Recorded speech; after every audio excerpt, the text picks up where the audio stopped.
In this question, find the circle having the lines 2x minus 3y equal to 5 and 3x minus 4y equal to 7 as it's diameter, या diameter ले सकते हो या normal का equation हो सकता है या लॉन्गेस्ट कॉर्ड।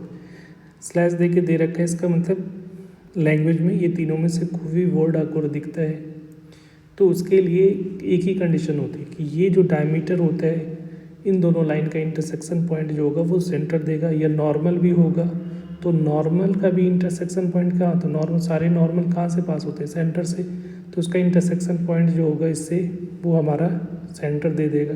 या लॉन्गेस्ट कॉर्ड का मतलब डायमीटर ही होता है, तो ये इस तरह से लैंग्वेज यूज़ हो सकता है।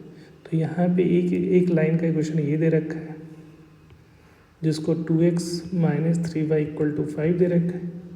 दूसरा लाइन का इक्वेशन ये दे रखा है 3x minus 4y equal to 7 दे रखा है। तो इन दोनों को इंटरसेक्शन पॉइंट सॉल्व करोगे तो यहाँ से x एंड y की वैल्यू जो आएगी वो क्या दे देगा हमें, सेंटर। तो सर्कल के इक्वेशन के लिए दो चीज़ें ज़रूरत होती है, एक सेंटर दूसरा रेडियस। तो रेडियस के लिए यहाँ एरिया दे रखा है, तो रेडियस अगर निकालना होगा तो सर्किल का एरिया इज इक्वल टू क्या होता है, पाई आर स्क्वायर।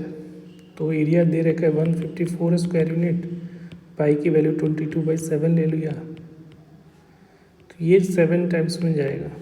तो यहाँ से आर स्क्वायर की वैल्यू कितनी आ रही है, 7 का स्क्वायर हो जाएगा, तो आर की वैल्यू 7 हो जाएगी। दूसरा है सेंटर फाइंड करना है, तो दोनों को सॉल्व करना पड़ेगा। तो इसको इक्वेशन 1 बनाया और इसको इक्वेशन 2। तो इक्वेशन 1 इंटू 3 किया माइनस इक्वेशन 2 इंटू 2 करो, तो ये हो जाएगा तुम्हारा 6x minus 9y is equal to 10, 3 से मल्टीप्लाई तो ये 15 हो रहा है। तो दूसरा जो आ रहा है 6x minus 8y equal to 14। अब दोनों को सब्ट्रैक्ट कर देते हैं तो ये कैंसिल आउट हो गया, तो minus Y is equal to 1 आ रहा है, तो y की वैल्यू क्या हो रही है, -1। अब इक्वेशन 1 में पुट कर दो, पुट इन इक्वेशन नंबर 1, तो ये हो जाएगा 2x minus 3 into minus 1 equal to 5। तो 2x इज इक्वल टू क्या प्लस हो जाएगा, तो 5 माइनस 3, तो x की वैल्यू क्या आ जाएगी 1।